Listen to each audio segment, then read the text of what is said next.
The first time Rae Sinclair bid on me, I was standing on a plywood stage under a banner that said "Hearts for the Harbor" in glitter letters, holding a numbered paddle I hadn't asked to hold, being auctioned off like a slightly used piece of farm equipment. The second time she bid on me, the room had gone quiet enough that I could hear the ice settle in someone's glass. By the fourth time, I understood that she was not going to stop. My name is Owen Marsh. I'm 31, and I run a two-boat charter operation out of a fishing town on the Oregon coast that has more seagulls than people, and exactly one traffic light that nobody obeys. I spend most of my life smelling like salt and diesel, fixing engines that were old when I bought them, and telling tourists that no, the whales do not perform on a schedule. And no, I cannot make them. I am not a man who ends up on a stage. I am a man who fixes the stage after everyone leaves. So the fact that I was up there at all was entirely my sister's fault. Her name is Delia. She's 4 years younger than me, aggressively kind, and she runs the volunteer committee for the Harbor Restoration Fund, which is a polite way of saying she has decided the entire town is her personal project, and we are all going to be improved whether we like it or not. When the old boardwalk started rotting into the bay, Delia didn't write a letter. She organized a gala. In a town where the fanciest restaurant has a laminated menu, my sister organized a gala. It's a date auction, she'd told me 2 weeks earlier, cornering me in my own kitchen with a clipboard and the expression of a woman who has already won. Local singles donate a date. People bid. The money fixes the boardwalk. It's charming. It's community. It's tradition now, apparently, because I said so. Get one of the other singles. I have 11 other singles. I need 12. It's a nice round number and the flyer's already printed. Delia, you have a boat, a face, and no plausible excuse. You're doing it. I have a plausible excuse. I hate it. That's the excuse. She'd patted my cheek like I was a golden retriever who'd finally learned to sit. That's not an excuse, that's a personality flaw, and we're addressing it Saturday. Which is how I ended up on a plywood stage in the community hall, wearing the one collared shirt I own that doesn't have a boat logo on it, while a semi-retired auctioneer named Gus, who normally sold livestock, read my date package off an index card. Item number 7, Gus announced, squinting. Owen Marsh. Sunset Harbor cruise for 2 on his boat, the Second Wind, includes. He tilted the card toward the light. Includes fresh crab, a bottle of wine, and, it says here, conversation that won't be as bad as you're expecting. The room laughed. I looked out at the folding chairs, the string lights, the paper bidding paddles, the entire town of people who had watched me grow up, and I made a private vow to end my sister. Do I hear $30? And that's when I saw her. Rae was standing near the back by the drinks table, and she was looking at me the way you look at a problem you've decided to solve. I knew Rae the way you know weather. She'd been Delia's best friend since they were 15, which meant she'd been orbiting the edges of my life for over a decade. At Delia's birthdays, at Christmas, at the hospital the night our mother's hip gave out, sitting in the waiting room with 2 bad coffees, because she'd shown up before I even thought to call anyone. She ran the little bookshop/cafe on Harbor Street, the one with the crooked shelves and the cat that judged you. She had dark hair she was always pushing out of her face, a mouth that got sarcastic when she was nervous, and a way of noticing things about people that they hadn't told her yet. She'd once looked at me across a Thanksgiving table and said, "You went out on the water this morning even though the forecast was ugly, didn't you?" And I'd said, "How do you know that?" And she'd said, "Because you only get quiet like that when you've scared yourself." And I hadn't been able to look at her for the rest of the meal. For about 10 years, I had done the sensible thing with Rae Sinclair, which was to notice absolutely everything about her and then say nothing at all, because she was Delia's best friend. And there are rules about that, unwritten ones, but the unwritten ones are always the heaviest. You do not risk your sister's oldest friendship on the off chance that the way a woman laughs makes your chest go tight. You lock it in a dry box, seal the lid, and you go back out on the water. $30, Gus repeated. Come on, folks, it's for the boardwalk. Somebody's got to walk on it. 50, Rae said. Her voice carried further than she meant it to. A few heads turned. I felt something in my stomach drop the way it does when a wave comes from the wrong direction. Across the room at the committee table, Delia's head came up like a hunting dog. $50 from the young lady at the back, Gus said, pleased. Do I hear 60? 60, said Marlene Pruitt, who was 74, had buried 2 husbands and bid on every single item at every single event out of what I can only describe as sport. 70, Rae said. Now the room was interested. I could feel it, that little collective lean forward, the same shape of quiet I'd feel later on other nights when everything changed. I stood on the stage clutching a paddle I had no use for, and tried to keep my face doing something other than what my heart was doing. Don't, I thought at Rae. Don't, because if you do, I'm going to have to know why, and I've spent 10 years not knowing why on purpose. She looked right at me, and she smiled. Small, private, a little terrified around the edges, like she'd surprised herself more than anyone. $100, Rae said. The room made a sound. Marlene Pruitt put her paddle down with the graciousness of a general acknowledging a superior force. Gus looked delighted. $100 going once. At the committee table, my sister had stopped moving entirely. Going twice. I should have felt like a prize. Instead, I felt like a man watching a door he'd nailed shut for a decade get quietly, deliberately unscrewed. Sold, said Gus to the lady with the excellent taste for $100. Son, go collect your date. I got off that stage on legs that didn't fully feel like mine. Rae met me at the bottom of the steps, folded bill already in her hand, cheeks pink under the string lights. Up close, she smelled like the coffee and old paper of her shop, and something warmer underneath it that I had trained myself years ago not to catalog. That, I said, was aggressive. That, she said, was for charity. You're welcome. The boardwalk thanks you. You spent $100 on me. I spent $100 on a boardwalk. She lifted her chin. You came free with the fixtures.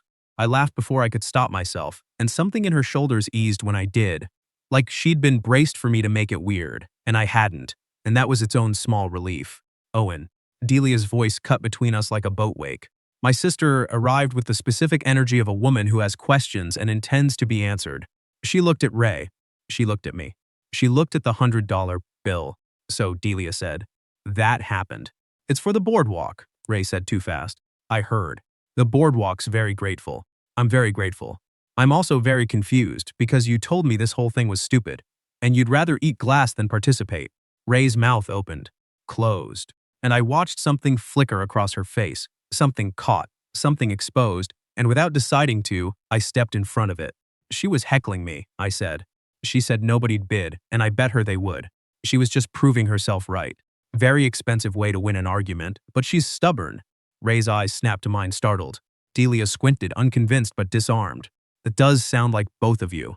It's exactly like both of us, I said. Now, go run your gala. Item 8 is about to sell Gus's nephew, and nobody's bidding. Go save him. Delia pointed 2 fingers at her own eyes. Then at both of us, in the universal, I'm watching you gesture, and swept off toward the stage.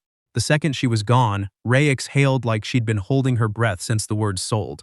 You didn't have to do that, she said quietly. Do what? Cover for me. Give her a reason. She looked down at the bill, still in her hand. A true one would have been messier. What was the true one? The question came out before I could stop it, and it changed the air between us. Rae looked up. For a second, the noise of the gala, the auctioneer, the laughter, the clink of glasses, seemed to step back and give us the room. Ask me on the boat, she said. You owe me a date. I paid full price. She came down to the marina the next Friday at 6, and I spent the entire day before it pretending I wasn't nervous by cleaning a boat that was already clean. The Second Wind is not a fancy vessel. She's a working charter boat with a temperamental engine and a bench seat I've recaulked more times than I've recaulked my own regrets. But I'd scrubbed the deck, coiled every line, and bought the good wine instead of the wine I could actually afford. And when Rae walked down the dock in a green sweater with her hair down and a canvas bag over her shoulder, I forgot several consecutive words in the English language. You cleaned, she said, stepping aboard like she'd done it 100 times, which she nearly had. She'd been on this boat before, at Delia's insistence, at Cook Coates, always as Delia's friend, never as this. I always clean. Owen. There's a coiled line. You for real cleaned. Get on the boat, Rae. She grinned and got on the boat. I took us out past the breakwater into the gold light, cut the engine where the swells go long and easy, and we drifted. I'd brought crab and the good wine and a wedge of the sharp cheese she liked, which I only knew she liked because I'd been paying attention for 10 years and couldn't seem to stop. For a while it was easy. It was easier than it had any right to be. She teased me about the boat's name. I teased her about the cat that ran her shop like a small, furious landlord. She told me about the customer who tried to return a book because it made her feel things. And I told her about the tourist who'd asked if we could circle back around for the whale, as though the whale were a menu item. Then the sun got low, and the light went that particular color it only goes out on the water, like the whole world's been dipped in warm brass, and Rae went quiet, holding her wine, watching it. Can I tell you something, she said, without you doing the Owen thing? What's the Owen thing? Where you make a joke so nobody has to sit in the real moment. That landed somewhere under my ribs. I can try. She turned the glass in her hands. I didn't bid on you because of a bet. Obviously. Delia bought that because Delia wants to. But it wasn't a bet. She took a breath. I bid on you because I've been standing at the back of your life for 10 years, and I got tired of standing at the back. The boat rocked gently. Somewhere a gull complained. I didn't make a joke. It nearly killed me, but I didn't. Rae, you don't have to say anything. I know all the reasons. I've made all the reasons. She's my best friend. It's complicated. It's a small town. If it goes wrong, we all lose. I've listed them to myself for years. She laughed, but it was thin. I just got to a point where I couldn't stand pretending the reasons were the whole truth anymore. I set my glass down because my hand wasn't steady enough to be trusted with it. How long? I said. She glanced up, surprised, the same word she'd surprised me with once, thrown back now. That's your follow-up? Not this is a bad idea. Not we should think about Delia? How long, Rae? She held my eyes. Since the hospital. The night your mom fell. You came out of the room looking like the floor had dropped out, and you saw me sitting there with the coffee, and you just stopped. And you said, you came. Like it hadn't occurred to you that anyone would. Her voice went soft. And I thought, oh no. Because a man shouldn't be that surprised to be shown up for. And I wanted to be the one who showed up for you every time after that. That's when I knew. 3 years, Owen. Give or take a coffee. 3 years. She'd carried it 3 years while I'd carried it 10, and we'd stood on opposite sides of the same locked door the entire time, each of us certain we were the only one holding a key. I've got you beat, I said. What? 3 years. I've got you beat by 7. I looked out at the water because looking at her had become a decision I wasn't ready to survive. You corrected my knots the first time you ever set foot on this boat, 10 years ago. Told me the way I tied a cleat hitch was confidently wrong. And I redid every knot on this boat that night after everyone left, just in case you ever came back and looked. When I turned back, her eyes were bright. You've been not saying something for 10 years, she said. I'm very committed to my mistakes.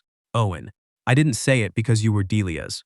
Because if it went wrong, she'd lose you, and I'd lose you, and you'd have to choose, and I couldn't. My throat closed. I couldn't be the thing that cost my sister her best friend. And I couldn't be the thing that cost me you either, so I decided to just have you at the edge of everything. Forever. And call it enough. Was it? Enough? No, I said. It was never once enough. Not for a single day. The last of the sun slid under the horizon. In the blue that came after, Rae set down her glass, crossed the small space between us on that recalked bench seat, and took my face in both her hands the way you'd hold something you'd been afraid of dropping. Then stop deciding for both of us, she whispered, and kiss me before I lose my nerve. So I did. It wasn't careful. 10 years doesn't kiss careful. Her hands slid into my hair, mine found her waist. The boat rocked under us and neither of us cared. She tasted like the good wine and the salt air, and she made a small sound against my mouth that I knew immediately I'd be building the rest of my life around.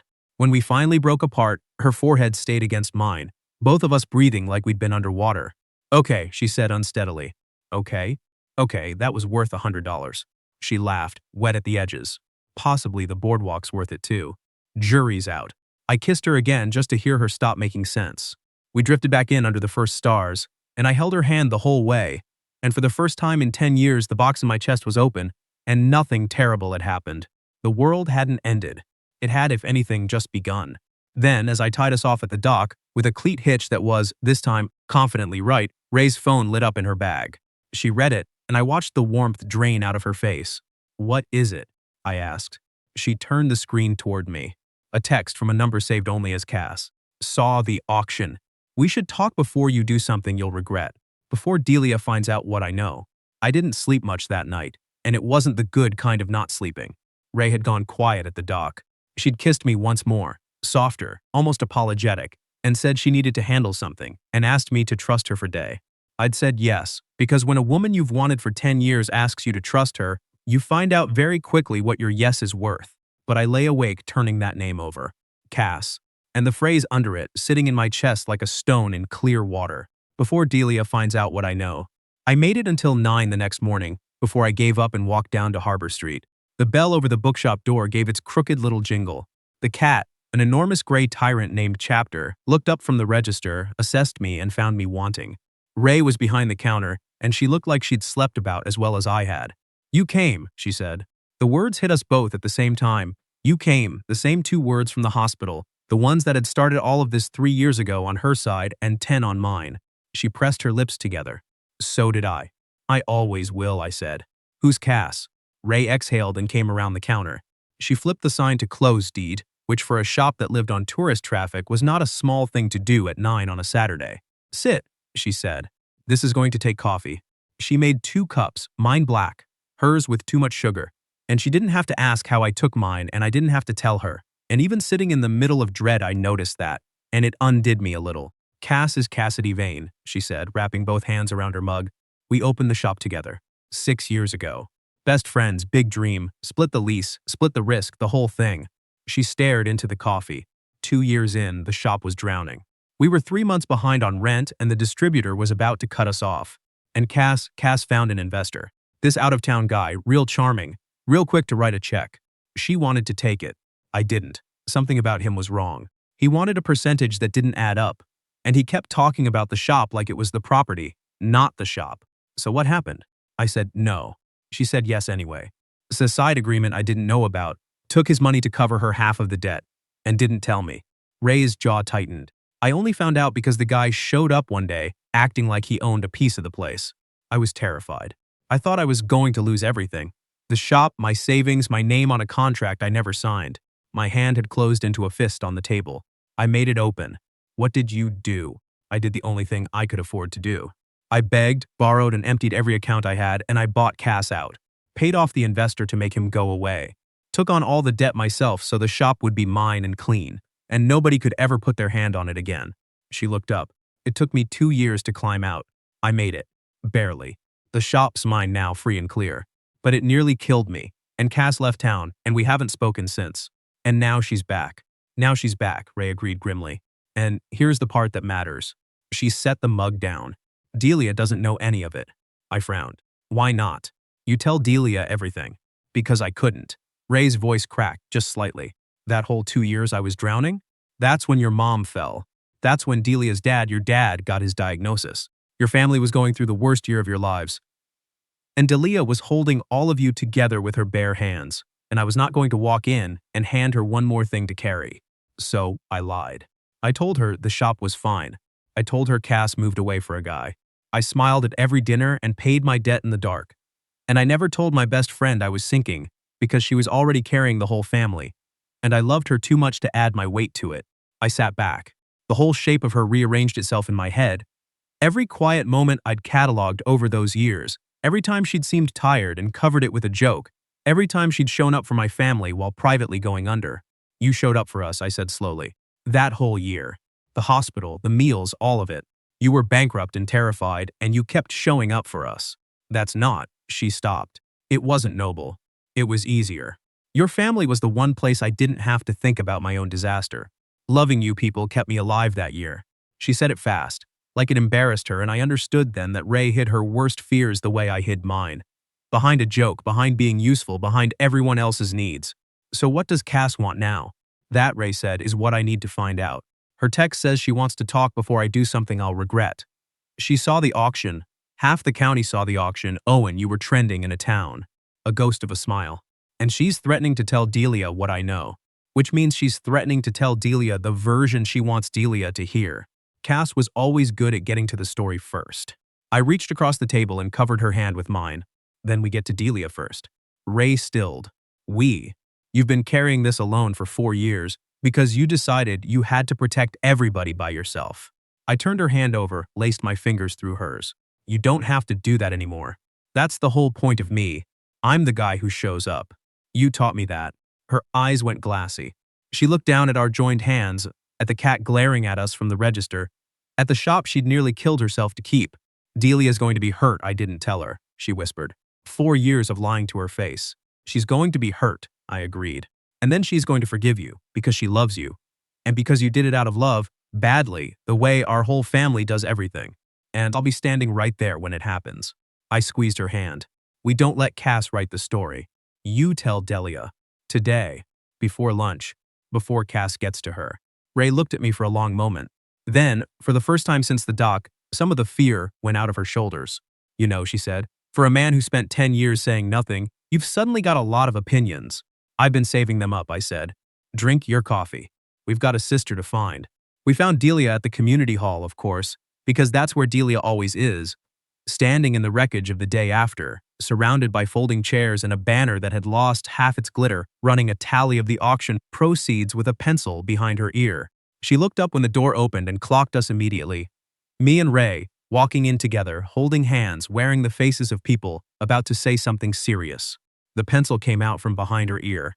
"Okay," Delia said slowly, setting down her clipboard. "I've been waiting for one of you to crack since the word sold. Which one of you is going to tell me what's actually going on? And should I sit down for it?" "Both," Rae said. And yes. Delia sat down on a folding chair. We took two across from her. And Rae, brave, stubborn Rae, who'd carried this in the dark for 4 years, told my sister everything. She told her about Cass, about the investor, the secret agreement, the 2 years of drowning, about emptying her accounts and taking on the debt alone. And then she told her the hardest part, that she'd done it all during the worst year of our family's life and had lied to Delia's face at every dinner because she couldn't stand to add her weight to a load she thought would break her best friend.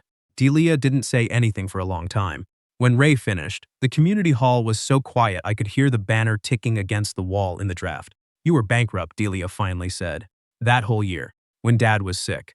When Mom fell. Yes. And you came to the hospital anyway. You made us that lasagna. You sat with my mother for 6 hours so I could sleep." Delia's voice was doing something complicated. "You did all of that while your own life was on fire." Delia. "And you didn't tell me." My sister stood up, and I braced, because I know that face. I've known it since we were kids. But it wasn't anger that was cracking through it. It was something worse and better. "You didn't tell me because you were protecting me. You lied to me for years because you loved me too much to let me help." Rae's chin trembled. "I know it was wrong." "It was so wrong," Delia said. And then she crossed the space and pulled Rae up out of the chair and into a hug so fierce it lifted her onto her toes. "You idiot. You beautiful, stupid, self-sacrificing idiot. That's the most you thing I've ever heard, and I want to strangle you, and I love you, and don't you ever carry something like that alone again." Rae made a sound that was half sob and half laugh and buried her face in Delia's shoulder, and I sat there watching two women I loved forgive each other and had to look at the ceiling for a second myself. When they finally broke apart, both of them wiping their eyes, Delia rounded on me. "And you," she said. "Me? 10 years. She jabbed a finger at my chest. "You've been in love with my best friend for 10 years and said nothing? Do you know how many terrible men I let her almost date because it never occurred to me that the one who kept recalking his boat every time she came over was—" She stopped. "The knots. Oh my God, the knots. You redid all the knots that first night, didn't you? You absolute disaster." "How does everyone know about the knots?" I said. "Because you're not subtle, you're just quiet. And I've been misreading it for a decade." Delia threw her hands up. "I set you up on a stage and sold you to auction, and it turns out I was doing the universe's job for it. God. I'm never going to hear the end of this. I'm going to be at your wedding taking credit." "Nobody said?" "I'm taking credit," Delia repeated, and Rae laughed, really laughed, the fear finally gone out of her all the way, and reached over and took my hand again in front of my sister, in the open, in the light. And that would have been the end of it. That should have been the end of it. Except the community hall door opened, and a woman I'd never seen before walked in, and Rae went rigid beside me, and I knew before anyone said a word. "Cass," Rae breathed. Cassidy Vane was polished in a way that felt out of place in a town where the fanciest shoes belonged to the priest. She had a nice coat and a careful smile, and the specific energy of a person who has rehearsed a conversation in the mirror. "You didn't answer my text," she said to Rae. Then her eyes moved across the room, to me, to Delia, to the two joined hands, and the careful smile tightened. "I see you already got to her. That's fine. That's okay. I can work with that." "There's nothing to work with, Cass." Rae's voice was steadier than I expected. "There's no deal to make. Whatever you came here to leverage, it's already out. Delia knows everything." Cass's smile flickered. "Does she know it from you? Or does she know it from the person who actually saved the shop?" And there it was, the story she'd come to tell.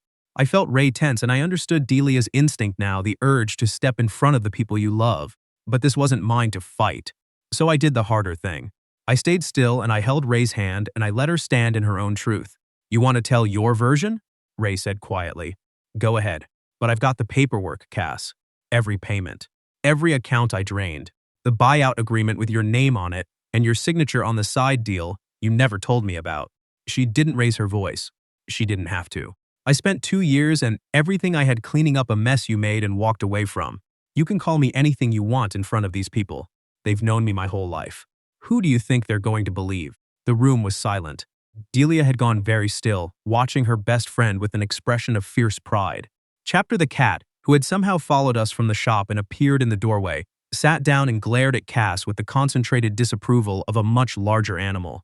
Cass looked around the room, at the folding chairs, the half-glittered banner, the small-town faces that were not on her side, and something in her recalculated. "I didn't come here to fight," she said, and now she just sounded tired. "I came because I heard the shop was doing well. Better than well. And she stopped. "I have a kid now. Things didn't go the way I planned. I thought maybe there was still something owed to me. From the beginning. The dream was half mine. And here's the thing about Rae, the thing I'd been quietly in love with for 10 years. Even then, even with the woman who'd nearly destroyed her standing right there, something in her softened. The dream was half yours," she said. "Once. And then you sold your half to a stranger in the dark and left me to pay for it." She let go of my hand and took one step toward Cass. Not a threat, something gentler. "I'm not giving you the shop, Cass. I'll never do that. But if you're really in trouble, if there's really a kid, call me next week. Ask. Don't threaten, don't leverage, don't get to Delia first. Just ask. That's a thing you were never able to do, and it's the thing that broke us. Ask and we'll see." Cass stared at her. Whatever she'd braced for, it hadn't been mercy. And mercy is the one thing you can't argue with. Her eyes went bright. She nodded once tightly and turned to go. At the door, she paused. "You look happy," she said, glancing back at me, at Rae, at the space between us. "That's new." "It's very new," Rae said. "About 18 hours. Cass almost smiled. Then she was gone and the door swung shut, and the banner ticked against the wall, and the three of us and one enormous cat stood in the sudden quiet of a threat that had simply deflated. Because it turned out to be a frightened person all along. Delia let out a breath. "I need to sit down again." That was a lot of feelings before noon. Rae turned to me. Her hands were shaking, just slightly, coming down off it. "You didn't jump in," she said. "You didn't need me to." I pulled her in, tucked her under my arm, felt her breathe out against my chest. "I just needed you to know I was there if you did." "That," Rae said into my shirt, "is a very good answer. I've been saving it up. 10 years, remember." She laughed and the last of the fear went out of her. And over the top of her head my sister mouthed, "I'm taking credit," and pointed at both of us. And I decided I could live with that. We did go slow after that. Mostly. Slow turned out to be relative for two people who'd been standing at the back of each other's lives for a decade.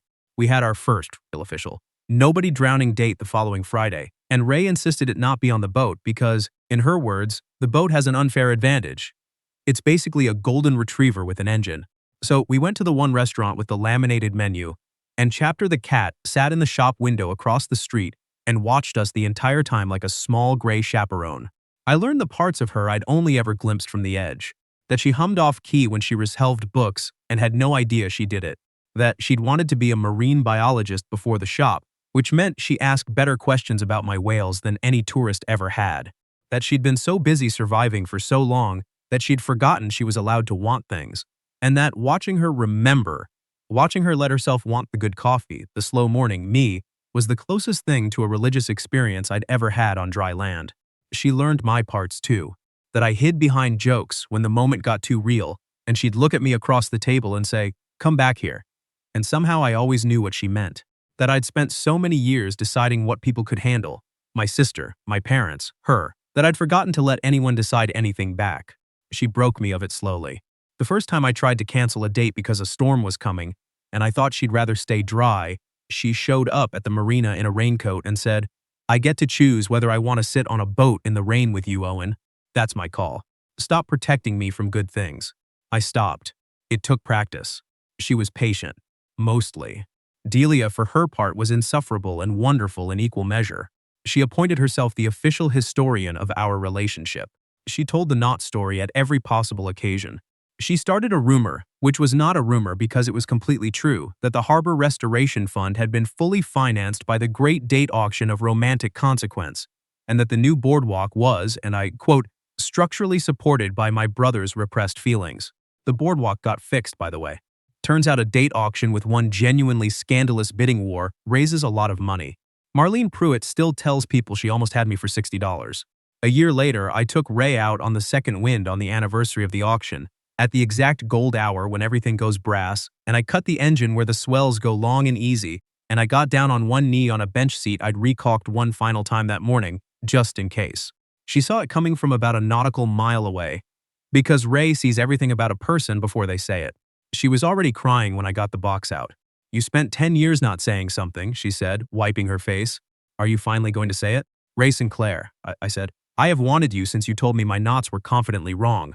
I've loved you since a hospital waiting room and 2 bad coffees. I stood at the back of your life for 10 years, because I was too scared to cost my sister her best friend, or cost myself the chance of you." My voice cracked. "But you got tired of standing at the back first. You bid on me in front of the whole town. So let me finally do the brave thing you did a year ago. Marry me. Let me be the guy who shows up every time for the rest of it." She took my face in both hands, the way she had on the boat a year ago, the way she'd hold something she'd been afraid of dropping. "Yes," she whispered. "Obviously. God, yes. You absolute disaster." I kissed her under the first stars with a ring on her finger, and the boat rocking gently, and 10 years of locked away, wanting finally fully, out in the open air where it belonged. Then her phone lit up in her bag. We both froze, then laughed, because we knew. It was Delia. It said, "I don't know how, but I know you're doing it right now. I can feel it. I'm taking credit. Come to dinner. I made the lasagna." The woman who literally sold you to each other. Rae leaned back against me, ring catching the last of the light, and read it twice and smiled. "You know," she said, "she's going to be at our wedding taking credit." "She sold me at auction for $100, I said. "Honestly, she earned it." We drifted back in under the stars, and I held her hand the whole way and tied us off at the dock with a cleat hitch that was, at long last, confidently right. What would you have done if your sister's best friend, the person you'd wanted for 10 years and never said a word to, suddenly wouldn't stop bidding on you in front of the whole town? Have you ever loved someone from the back of your own life, too afraid of what you'd lose to reach for what you wanted?